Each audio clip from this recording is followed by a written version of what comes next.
Good morning, and welcome to this event on securing America's supply chains. To everyone tuning in, thank you so much for joining us. My name is Megan Lambert, and I'm an Associate Fellow on the Technology and National Security Program at the Center for a New American Security. We're here today to talk about America's supply chains and the ways in which the US government or private industry might work to bolster supply chain resilience and security. Earlier this year, my CNAS colleagues and I published a report that explored some of the supply chain challenges the US faces. Our report offered a variety of recommendations to policymakers, including the need to craft a supply chain strategy and the need for greater collaboration with like-minded countries. The breadth of the supply chain challenge is vast, and it will only get more complicated as time goes on.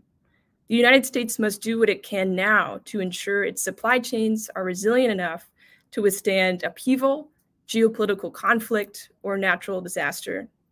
We have a number of leading thinkers joining us today to discuss this challenge, and I want to encourage all of you tuning in to join in the conversation.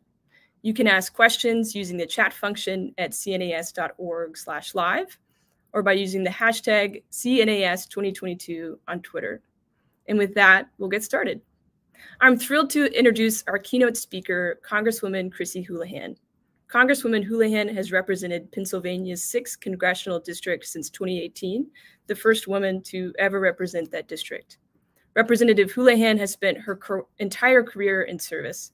She's an Air Force veteran, an engineer, an entrepreneur, and an educator. Representative Houlihan, thanks so much for joining us today. The floor is yours. Thank you. And just making sure that you can hear me okay before I begin. Perfect. Perfect. It's so nice to be with you guys, and good morning, everyone. As was just mentioned, my name is Chrissy Houlihan, and I'm really excited to be here today. And I have a little bit of prepared remarks before we begin what I think is a moderated Q&A. I'd really very much like to thank the Center for a New American Security for inviting me to speak with you all today. Clearly, the work that you're all doing is at the forefront of our nation's foreign policy and, of course, national security as well. So in the 5 minutes that I have, I'd like to cover a few things, 3 things in particular. First, I'd like to tell you a little bit about my background and why I'm sitting here on your screen talking to you, and about why I work on our supply chain management issues in Congress and why it's making such a big difference for Pennsylvanians and Americans. Second, I want to talk about your report that you just mentioned, appropriately named The Tangled Web We Wove, Rebalancing America's Supply Chains. And third, and lastly, I want to make sure that we can talk a little bit about what I'm doing in Congress and what Congress is doing as a whole on these issues and the steps that we hope are ahead. So first, a little bit about Pennsylvania's 6th Congressional District. It's just outside of Philadelphia. In our community, I like to brag a lot about our community. We are super hardworking, really kind people who want to do what's best, not just for our family and for our neighbors, but of course also for future generations. And I know that sounds pretty corny, but that's really how I talk about our part of Pennsylvania with my colleagues down in DC, no matter where my colleagues are from. I'm really proud to represent this community, because not every community is really so thoughtful and forward-thinking and practical. Important for you to know about my community, we are a purple place. We are roughly speaking 40% Democrat, 40% Republican, and 20% independent, which is quite unusual for congressional districts. And we value policies over politics. And I think that's also important for an organization such as yours.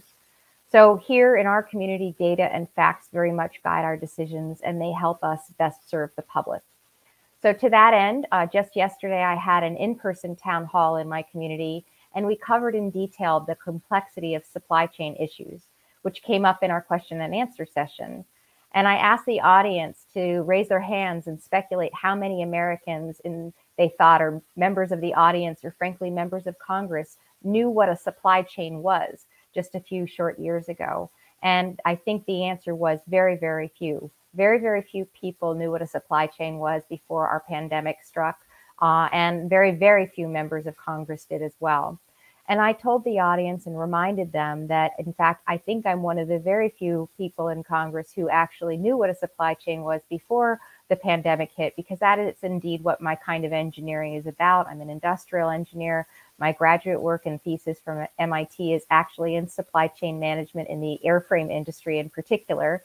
And so this has been something that I've spent my career doing, whether when I was the chief operating officer of a basketball apparel and footwear company, or the president of a company that managed educational outreach around our country. We very much were focused on supply chains and inventory issues, and that has been my job until joining Congress. But right now, what we're seeing and what we all now know is that what happens when a supply chain is fractured will end up being something that replicates and has repercussions across the country. And it has now become a discussion topic at kitchen tables about supply chains. So while my constituents come from very different backgrounds, whether they're first responders or teachers or small business owners, everyone in the room yesterday also now understands that supply chain issues are not a web that we can seriously untangle overnight with one piece of legislation or one strike of the pen at the president's desk.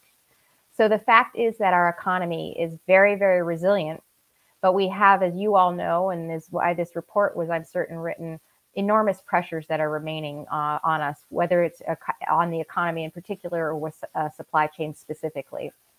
While our country has shown remarkable resilience in the face of the ongoing pandemic, the shortages that we've experienced in critical medical supplies, the shortages that we're experiencing in semiconductors, or just other sorts of regular goods and materials and services that have dramatically shrunk in the pandemic and in the Ukraine war situation as well.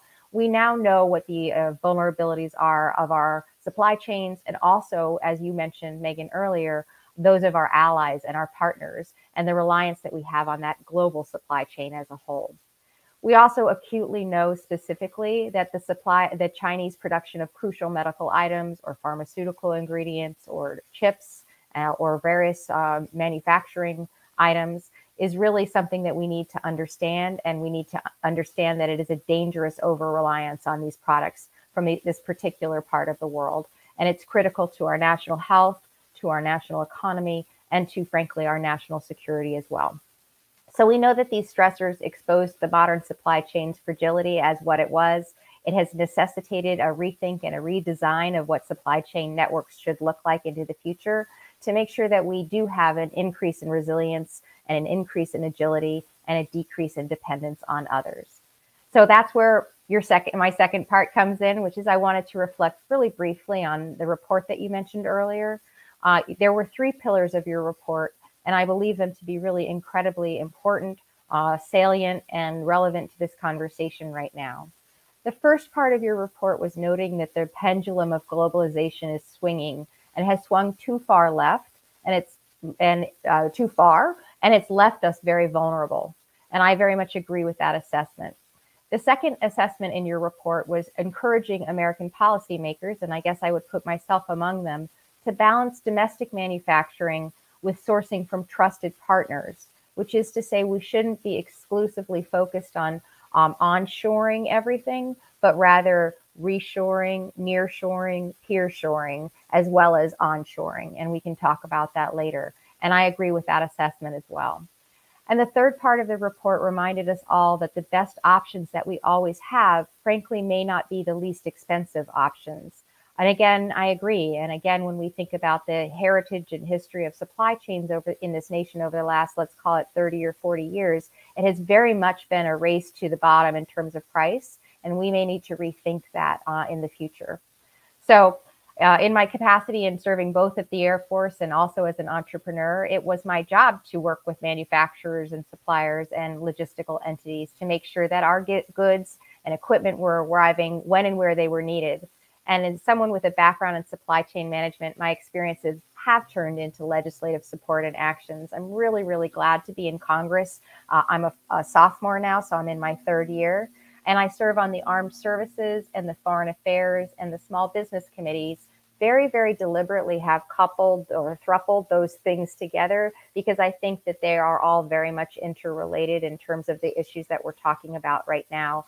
Where we have influence in terms of national security on our supply chain issues, where it is, of course, influenced by the rest of the globe on foreign affairs. I serve on the Asia subcommittee. And finally, of course, through small businesses. And if we learned anything about supply chains and about our reliance on each other, we learned that small businesses are very much the backbone of our success in this country and in the global economy.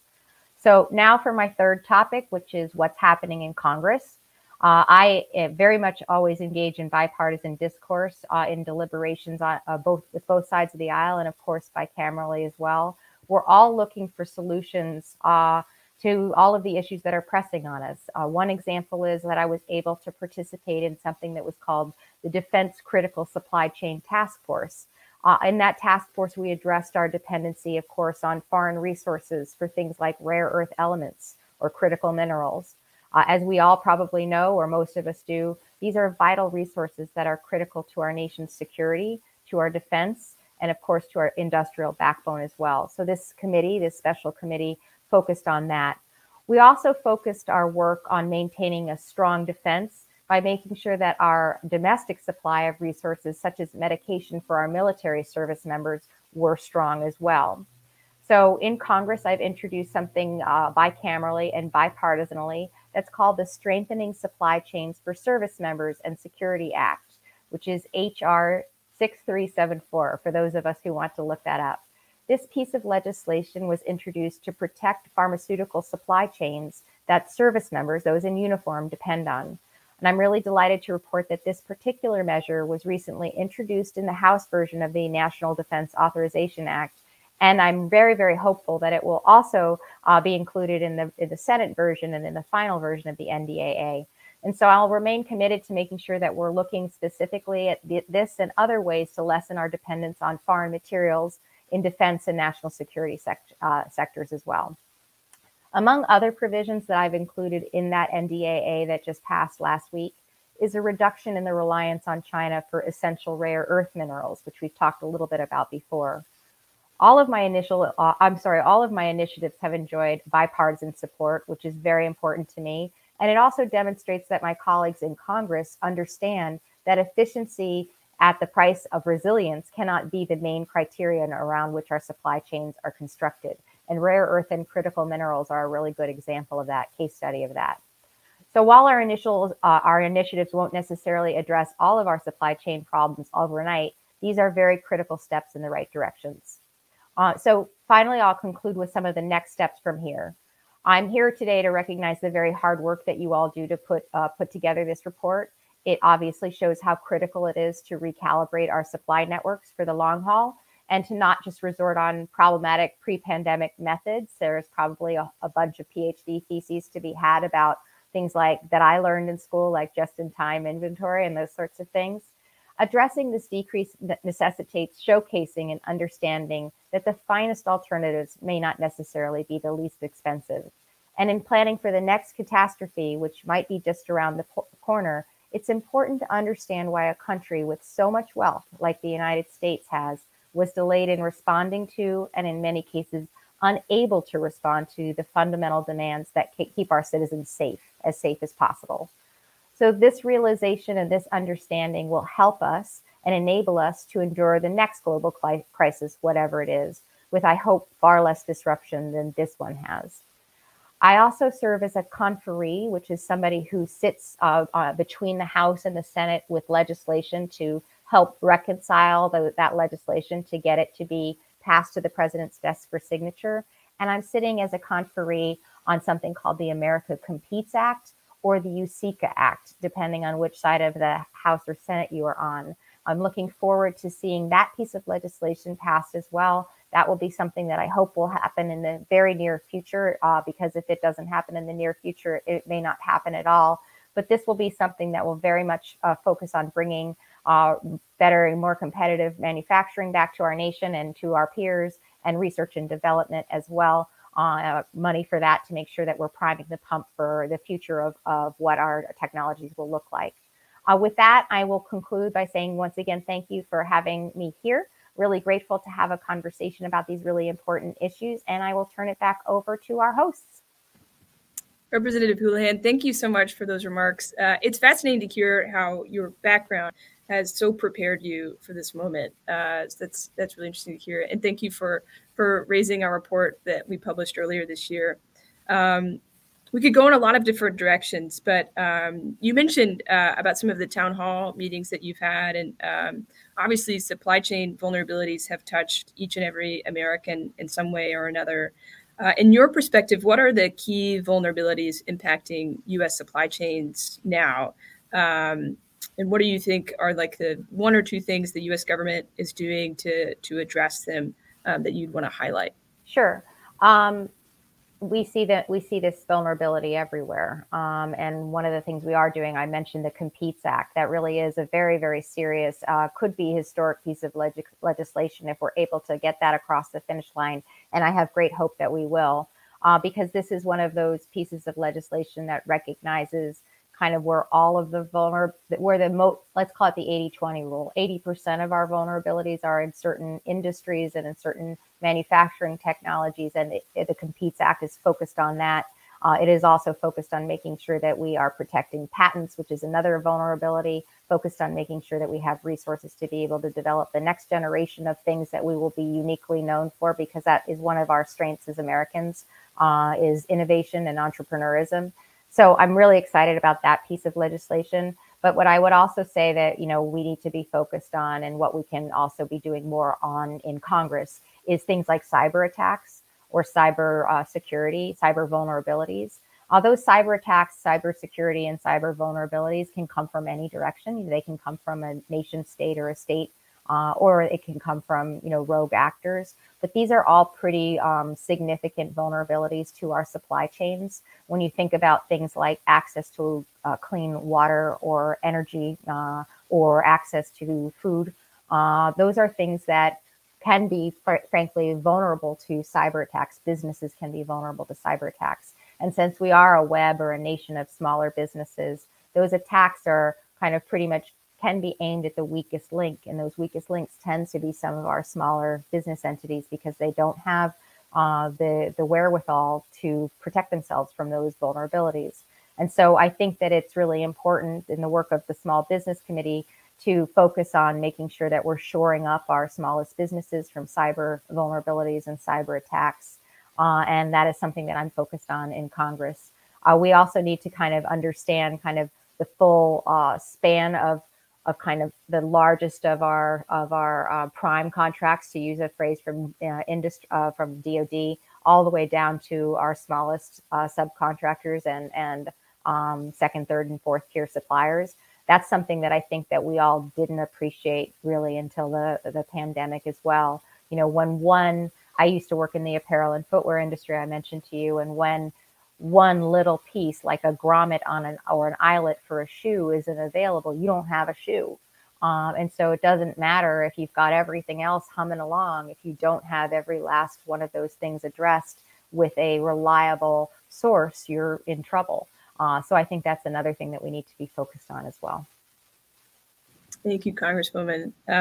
You mentioned this earlier, but in the news, we've heard so much about the semiconductor supply chain, and similar to shoe wear, there's so many necessary components and materials that go into a semiconductor chip. And a lot of these materials and supplies exist outside of the United States.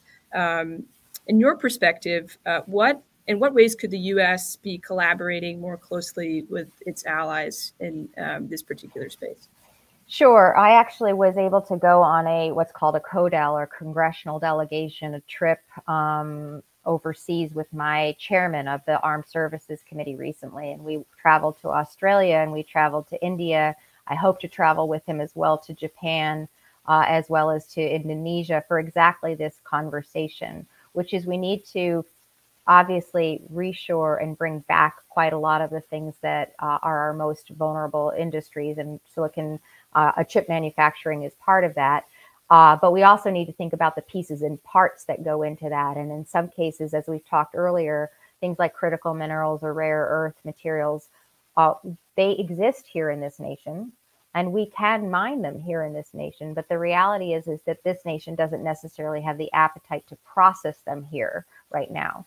So we need to be working with people in places like Australia, which is one of our strongest allies, that has an abundance of many of these minerals or rare earths, and also has the space and capacity to be able to process them. And so that's kind of a good example of like finding your allies. Finding India is another example in different purposes, to make sure that you're not just sort of separating yourself from reliance on China in particular, but that you're working to find ways to make it most effective and efficient to bring it either home or near shore, which would talk about places that are physically proximate to us, or peer shore, which would talk about places where we have relationships with our allies. So we certainly need to be working on developing our own domestic manufacturing capabilities. We have a company here in my district called Vishay Technologies, which is a huge chip manufacturer. They are very much interested in bringing back a lot of the work that they do, which they frankly do overseas right now. But that requires quite a lot of laying out of the capabilities and workforce to be able to do that, as well as the pieces and parts. And you did bring up a really good point, which is we talk about chips like they're a single product. The number of SKUs that we're talking about, the number of purposes that they have is astronomical as well. So it's not quite as easy as it seems.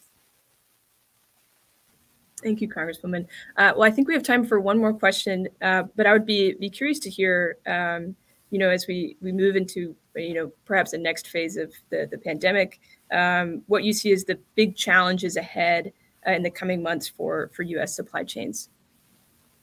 So I think that it's good that you brought that up, because I think what's important for all of us to recognize is, or at least in my mind, it's important for all of us to recognize is we still are not out of this pandemic.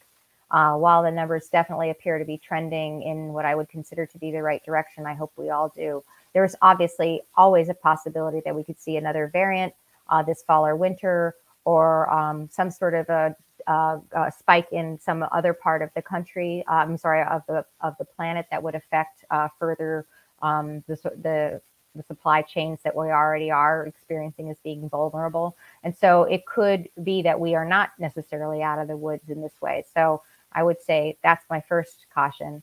My second thing that we should anticipate or expect is Russia's invasion of Ukraine really is very significant.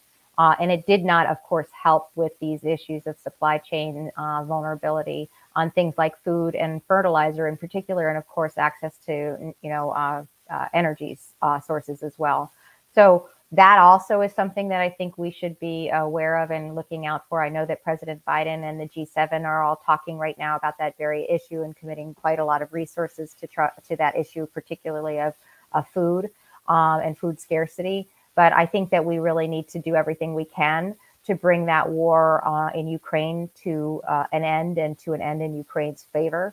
And it has everything to do with this issue of inflation and price spikes and all of the kinds of things we feel are kitchen table issues are really very much global issues. So whether it's the pandemic or the invasion of Ukraine, or frankly what could happen on the other side in the Indo-PACOM theater of China and Taiwan, those are all things we should keep our eyes on.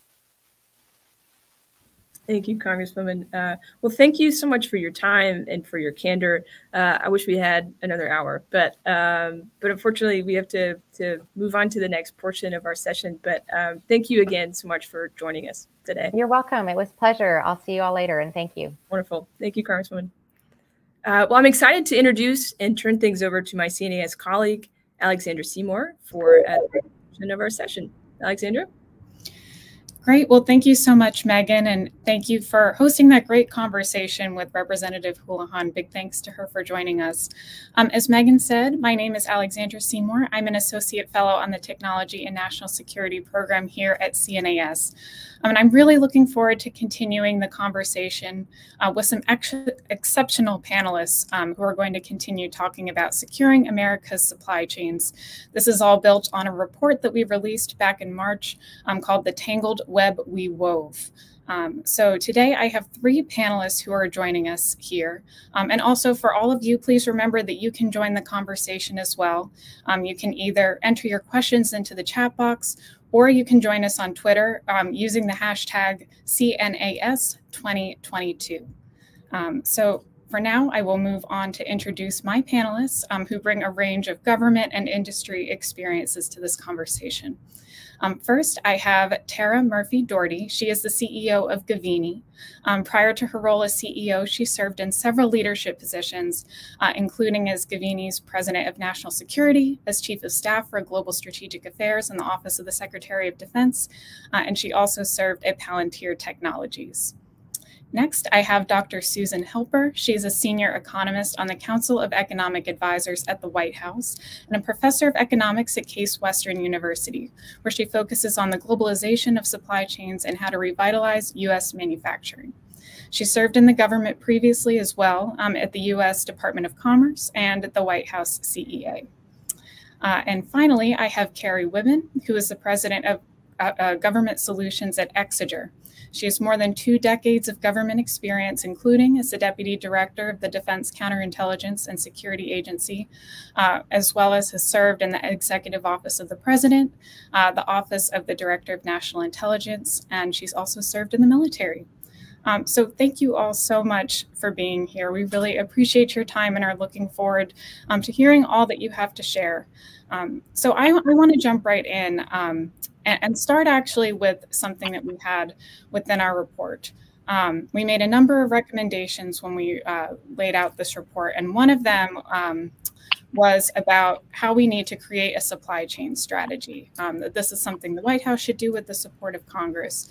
I'm curious, and I'd like to turn to you first, Dr. Helper, about what you all think the key pillars should be in a strategy that we would create. Wow, that's a great question. I think, where should I start? I think resilience and friendshoring. I mean, I guess we have a number of overarching goals as an administration, and the supply chain strategy touches each of them. So those are resilience, climate, equitable growth, basically an economy where everybody can see themselves, where there are good jobs, and the supply chain strategy then needs to deal with all of those things. And so domestic production is actually a key thing here, in that it dramatically improves resilience by reducing lead time. I guess I also, as Representative Houlihan said, you don't need to make 100% of everything here, but we do need to bring more things back. That's a complicated process. There's been some discussion about diversification of supply chains, and I think these supply chains are so concentrated in so many areas. I'm not sure the figure was given. 92% of advanced semiconductors come from Taiwan. 97% of ingots and wafers for solar panels come from China. 80% of advanced pharmaceutical ingredients come from some combination of China and India, as best we can tell. So diversifying our supply chain and reshoring are actually consistent strategies. I think, in line with your recommendations, we need a whole lot more information about supply chains. And so I guess maybe one thing I can lay out as a framework that we have for sort of thinking about resilience specifically. And there's kind of 3 elements to resilience, I think. One is visibility. And this gets to your recommendations around just understanding things better. And as the representative said, most people who weren't supply chain geeks didn't understand the number of layers in these supply chains, how complicated they are.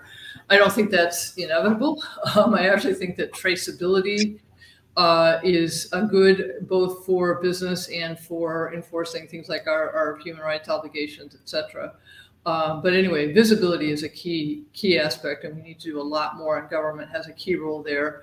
A second, you might call redundancy. These are a number of strategies around making sure there's lots of suppliers, that there's inventory, stockpiles, et cetera. And that's necessary in some cases, but it's expensive and it has real downsides. So particularly with inventory, it can become obsolete. You can hold inventory of the wrong thing. And so in general, a better strategy is agility, where you have companies that can quickly pivot to make whatever is needed. So, when material is missing, they can make something else. We have a 10-fold increase in demand for PPE. We can have companies that step in. And so the solutions here are a combination. There's some technology solutions, so additive manufacturing or 3D printing. Also, a lot of our initiatives around training might not seem to have anything to do with supply chains, but if you can create workers that are deeply trained to understand the principles behind what they're doing, they can solve problems that come up quickly. So I think each of those three legs of the stool are important for the resilience piece. There's a whole related but separate strategy on innovation, but I've talked long enough, so we can come back. No, Dr. Helper, I think that was great and was a good overview for us on a lot of the issues I think we'll discuss today too. But before we pivot to another question, I want to make sure that Carrie and Tara have an opportunity to weigh in. So either of you, please. Carrie, go ahead. You start. Thanks. So I completely agree with Sue, and I think, the themes of resilience and then visibility, traceability, illumination, those are all words that I think for that topic means similar things to folks as they think about supply chains and really getting, below that surface level, that first tier of dependency and understanding, kind of pretty deeply into these various supply chains all the way down to the hole in the ground, really importantly for critical sectors where everything is coming from and from a sourcing standpoint. And then redundancy versus agility, I think that's a really important point as well, Sue. So I appreciate your comments. One thing I would just add to that, and it maybe just goes an inch deeper, is, I think focusing and not trying to do everything at once. I think things like Executive Order 14017 provide a very helpful sort of priority list in terms of, the supply chains that matter most to America, to our strategic stability as a nation in every way, militarily, economically, geopolitically, et cetera, into the future. The one sector, if I were to just, kind of drill into one that I think stands out, and obviously where there's just been a ton of appropriate attention focused both on the congressional side and within the White House and across the administration, and really in various Five Eye and allied partner deliberations and conversations that ties to the strategy piece, is microelectronics. And I think, unequivocally, it's the single industry that will have the greatest impact on geopolitics and really the Indo-PACOM region for this foreseeable future. Just some stats to back that up that I just have committed to memory. As of 2022, Taiwan manufactures, as of this year, 41% of the world's high-end logic semiconductors below 22 nanometers. And between the United States and Europe combined, we manufacture 44% of all high-end logic chips, while the PRC manufactures just 2%. But for the 10 nanometer and below, Taiwan manufactures 92%. 92% of the world's most advanced logic chips, which are critical inputs for any, cutting edge technology and the overall evolution of the semiconductor industry. So it's interesting when you unpack that, you really can say neither the PRC, the United States, nor Europe can produce chips smaller than 10 nanometers. So when it comes to strategy, really the United States, Europe, and Europe is obviously a big place, a lot of countries, but mainly Germany, Netherlands, and the UK are really responsible for 94% of the intellectual property required to develop high-end logic chips, while China is responsible for only 4%.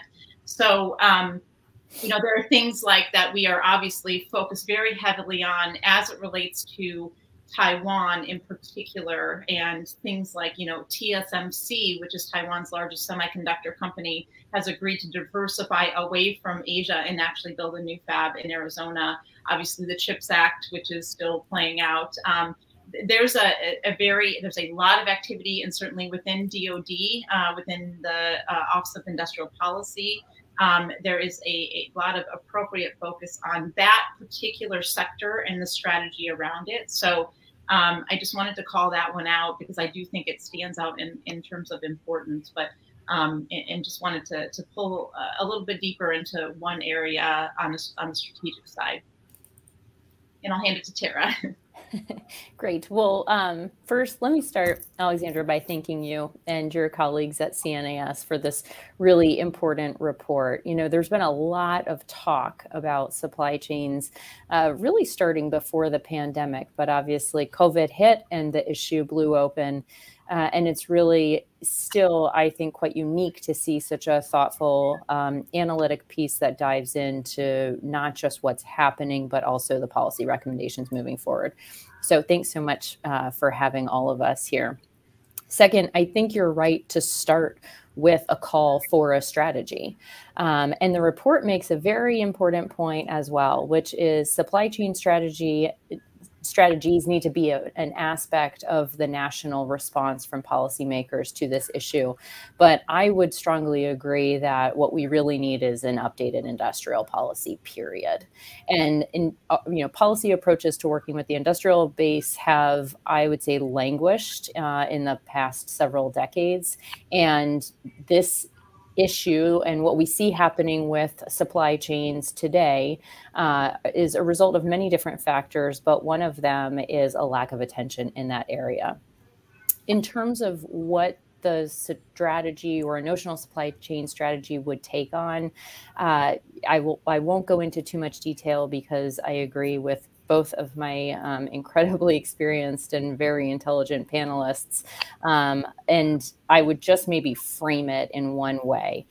And it uses a framework that DoD already knows really well and loves, which is the iron triangle. So the iron triangle for supply chain management and supply chain, preventing these challenges, getting our arms around what's happening today is really a challenge among resilience, efficiency, and dominance. And it is those trade-offs that the strategy needs to establish guidance around how to navigate and put down markers for how federal agencies, I would say Department of Defense in particular, can think about the aspects, systems, technologies, areas where resilience is the most important, where risk can be accepted, and the U.S. government will push for that efficiency like we've seen through the era of globalization, as you and the Congresswoman pointed out. And then those supply chains or areas where we simply don't want to accept any risk at all. And that enables us to not only start to put in place targeted approaches for various technologies, products, goods, but it also enables the framework for reshoring as well. If you can push production of these different components to allies and partners, to friends, as your report uses it, in the zones of resilience and efficiency, then in the space that you want to dominate, the United States can own those supply chains end to end. And I think that's an important lesson from the past couple of years. The final point that I would make is any strategy is only as good as execution. And there are 3 specific gaps that the government has today in executing a strategy. You could put the best strategy in place, written by the most brilliant strategists in the world, and none of it will matter if the government doesn't get its arms around the use of data and technology in solving this problem, if it doesn't train its workforce to be able to use that data and technology, and then thirdly, if Congress doesn't fund the mission. None of those 3 things are in place today. They're all tractable problems, but it is the only key to untangling this web. Or I think I would agree with the Congresswoman, it's more of a Gordian knot than a web at this point. That's where I would start. Yeah, thank you all. Excellent points from all 3 of you. And one thing that I'll note is we agree over at CNAS on that industrial policy point too. Our team actually just put out a report that is focused on thinking about what an industrial policy should look like. That came out within the last month, so you all can find that online as well to see how we're thinking about that. But I do have another question. We have a ton of excellent questions coming in from the audience right now. And one of them I actually wanted to ask you all. So I'm going to pivot off of this one. You all had kind of mentioned how we need to make sure our supply chain is resilient. And one of the things that we do see as recurring issues is when we run into sole source suppliers and we run into barriers when something goes wrong and those disruptions hit the supply chain. So I'm curious to hear from you all. This is specifically on incentives with companies, but what policies do you all think should the US and allied governments put in place to encourage private companies to diversify supply chains that are currently optimized on price? So I only mentioned the sole source as well, because that's, of course, one of the areas we would want to make sure that we're paying attention to as well, that we diversify enough. So Carrie, maybe I will start with you on this question. Sure, and it's a great question. I will say, just backing up, I love the paper too. I should have said it up front. And I honestly, I go back to the paper so often because every time I'm thinking about a particular issue or sector or just relevant topic comprehensively, I go back to the paper and I realize I'm missing some angle. So it is truly, in my opinion, the most comprehensive supply chain thought piece that is really out there. And I just wanted to thank CNAS for all the work you guys put into that. On the specific question about resilience and minimizing disruptions, you know, a lot of the work that I think I can say both Tara and I do focuses on the defense and aerospace, or the Department of Defense, and then branching into the defense industrial base. I had an opportunity in my former life, circa 2015, 2016, to work on a thought piece called Deliver Uncompromised. And a lot of theme, and it was intended, I was the executive sponsor for that, that document. And interestingly, on the MITRE side, I knew I'd never get it through the coordination process, frankly, which I know Tara can relate to, and Sue as well. I worked with MITRE to make sure that it saw the light of day.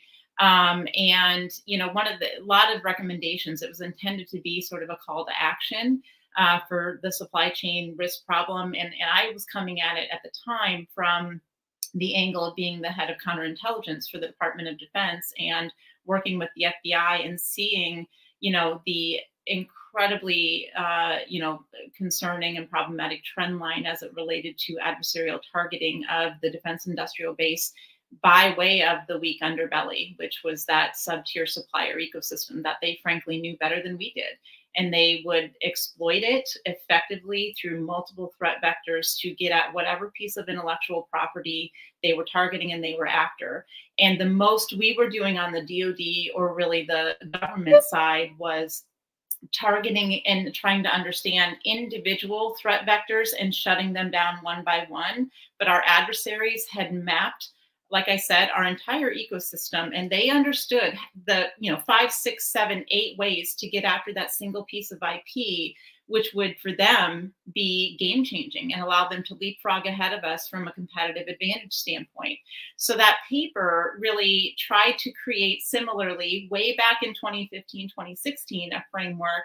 And one of the key recommendations was, you know, at least that, and that we are now finally seeing progress against, is, you know, specific contract language in defense contracts that requires supply chain risk management plan and illumination, visibility, traceability, all the related words, down to a pretty deep level. Third tier, fourth tier is defined differently by every OEM. And then more importantly, you know, the way the defense acquisition enterprise works is cost, schedule, performance. The idea was to really kind of have security as a fourth pillar. I think, you know, that evolved into having that be a foundation as the senior executives in the acquisition sustainment side considered it at the time. But I think what we're seeing now is we are seeing scrim language actually be written into contracts. So it's happening. And it's actually, for the degree of change and the scale of that change and the significance of it, it's happening pretty quickly. And, you know, I think where we're seeing success is when the program offices are making it an allowable cost. And so, you know, from a, how do you ensure resilience, disruption, incentivize that industry in particular to actually make the investment in the tools. Sue mentioned the tools. Tara and I both like to think we bring a lot of those tools to the fight. You know, you have to understand what's going on in your supply chain. You have to incentivize the market and the industry to invest in those tools. And then you can get after ensuring resilience, minimizing disruption. But if it's not an allowable cost, it's going to continue to be an uphill battle. So again, we're seeing a lot of progress here. And I think, you know, the program offices that are really tip of the spear are making it an allowable cost. And we're seeing the response from the OEMs be very favorable and aggressive in terms of actually getting after the problem, ensuring they have that visibility and that illumination down to the nth tier, and then focusing on how to make those supply chains resilient, diverse, and minimizing disruptions, which ultimately benefits the warfighter. So I'll pause there. That was a long response. Yeah. No, that was great, Carrie. Tara, Sue, do either of you have anything to add on to that? I don't think I could top that. I think Carrie put it perfectly and knows the details of both sides well. Although I can't believe you brought up coordination process. I broke into hives, Carrie. I would maybe quibble with one aspect of the question, which is around encouragement. I don't think you can encourage the private sector to do this. I think you have to demand it. And this is where, this is where the power of the data and technology comes into play, right? I mean, just very honestly, the trust but verify mentality applies in this space. The United States government, these program offices have a responsibility to conduct oversight. And that oversight has, really been focused on cost, schedule, and performance, exactly like Carrie said, and reasonably so. Now enter globalization, as the report points out, and a new factor needs to be taken into consideration. But today, government employees, these program offices, are starved of the resources that they need in order to do that verification. And so the dynamic is, and this might tee up other questions from the audience, because the dynamic becomes, well, I can go to the OEM and managing the supply chain is their problem. And you'd go talk to the OEMs and they'll tell you without much embarrassment, because it's such a challenging problem, we don't have a handle on this either. And that's what's beginning to change. And the incentives, like the allowable costs, like funding from Congress, like workforce development, will actually take this nascent effort that's happening in a pretty subscale, fragmented way across a few program offices that are leaders in this space. And it'll scale it to production across the enterprise, just like any other meaningful change will. Wow, so this is such a rich discussion. And I guess I have several thoughts I'll try to lay out. Maybe to start on resilience versus efficiency. I don't see it as an inevitable trade-off. I see it as something that there are examples of things that actually give you more of both. And additive manufacturing is one of those. Frontline worker problem solving is a second one. And that then I think relates a little bit to this encourage versus demand. Because I think one thing that can help is these are things that, resilience is not something the private sector knows well how to manage or measure. And if you don't, and they don't know how to value it, and they don't know how to invest in it. And so one of the things that's in the America Competes, or the Bipartisan Innovation Act, is something called the Critical Supply Chain Resilience Program. And one of the pieces of that is a center of excellence that would actually build capability, draw on academic consultants, private sector, to do things like value resilience, develop and disseminate tools for that. So that's one thing that we're doing. A second thing that we're doing in collaboration with the private sector is a group called AM Forward, Additive Manufacturing Forward. And this was a number of companies. As it happens, most of them are actually defense contractors. So GE, Lockheed, Siemens Energy, Pratt & Whitney came to us and noted they were having real trouble with lead time. and incapable suppliers. And so we have a partnership now to help them help their suppliers adopt additive manufacturing. And so they're actually investing in this. They've seen the wisdom of that kind of thing. And so then hopefully these investments that are now allowable costs, hopefully they are investments, not kind of ongoing things, but things that will eventually pay off.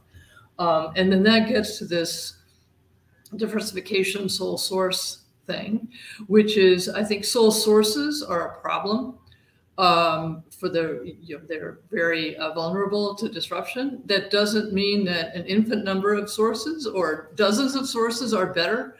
And the reason here is that actually promotes competition on price. It's very hard to collaborate intensely with 50 suppliers, and so this a highly diverse or many supply chain is often associated, in fact, with a supply chain that's where competition is based on price.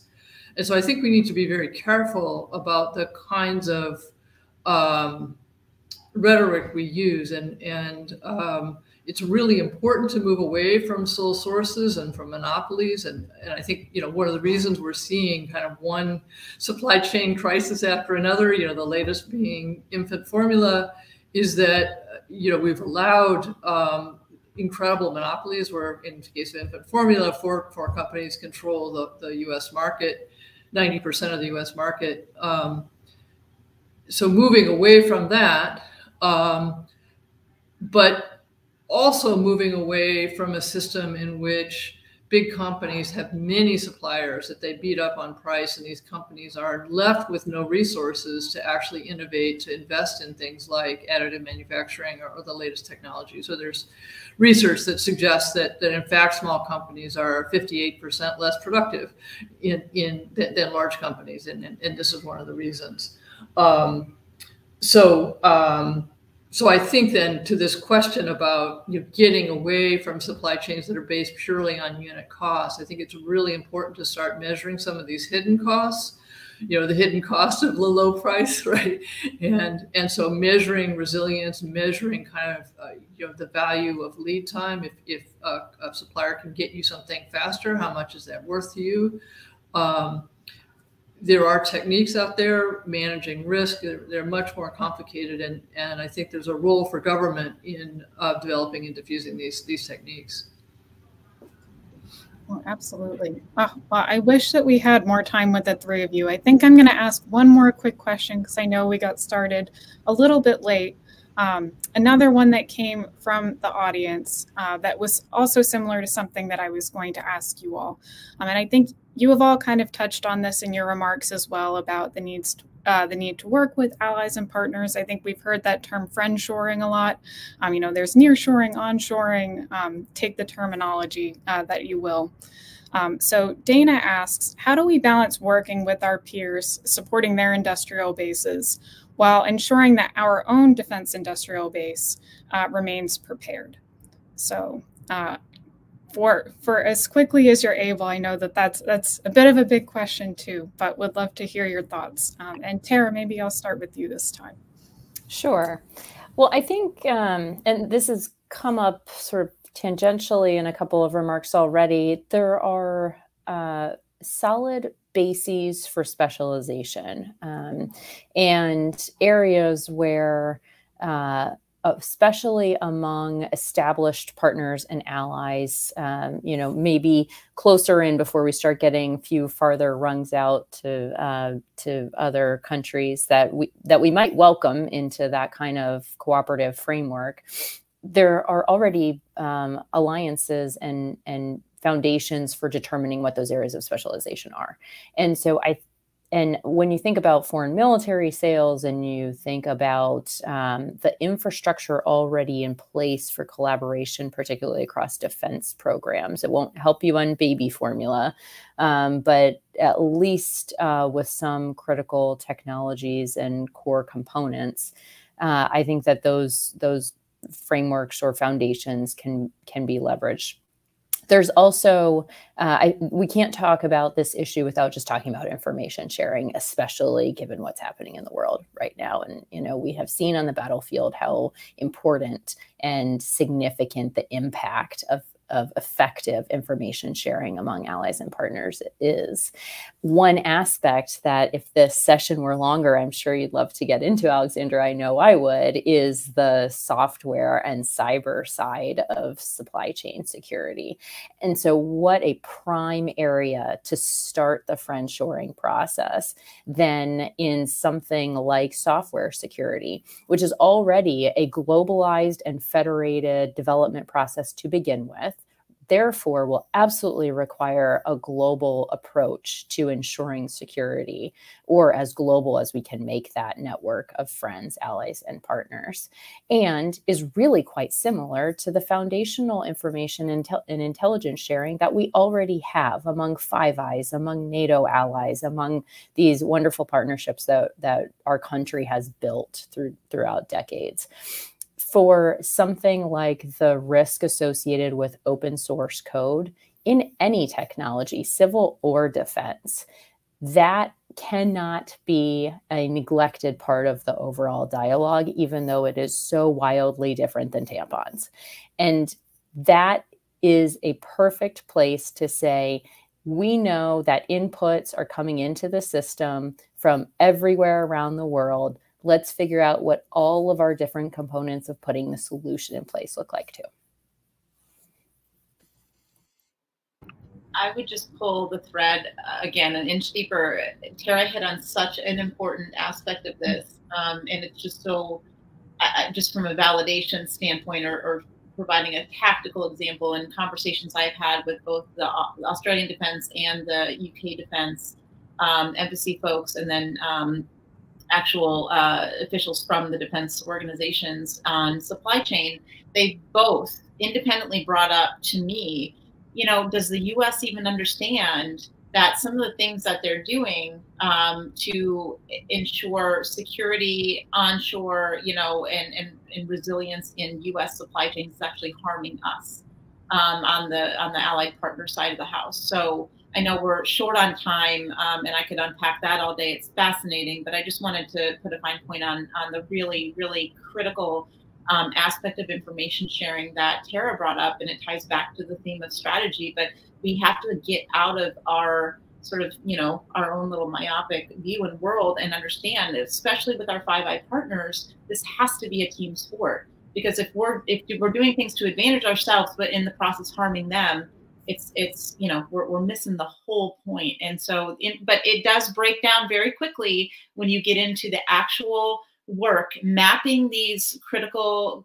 sectors, technology sectors that are called on EO 14017, for example, and then just being able to share that information. If it's marked CUI, all of a sudden sharing breaks down completely. And then you have to go through a whole bureaucratic process just to share the material with the UKs, the Brits, with the Brits, the Aussies, or the Kiwis. So it really is, it gets into the how, and that's where it really breaks down very quickly. But it's a fundamental aspect of this. Until we get that right, we will not make progress on the information sharing side.